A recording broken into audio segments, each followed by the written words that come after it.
ГСП онлайн. Городские новости сейчас. 23 февраля в пабликах социальных сетей поползли слухи о том, что одну из остановок 12-го маршрута собираются убрать. Речь идет о конечной остановке в поселке Дальний у здания аэровокзала.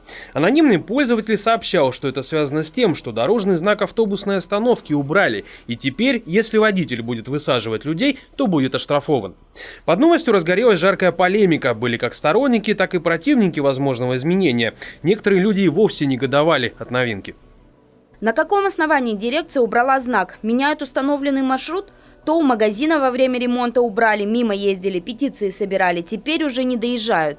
По тексту поста следовало, что конечной 12-го маршрута теперь должна стать так называемая остановка-магазин. Однако тут и места для стоянки немного, да и до здания аэровокзала путь не самый близкий и удобный, особенно если ты с чемоданом.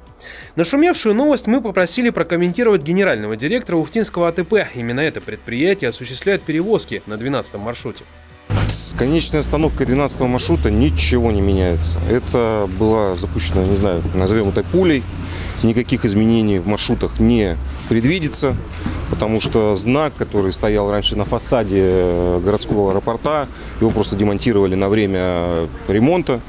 Действительно, утром 26 февраля на момент работы съемочной группы у здания аэровокзала уже происходит оборудование остановочного пункта. Сотрудники Ухта-спецавтодора ставят соответствующий дорожный знак.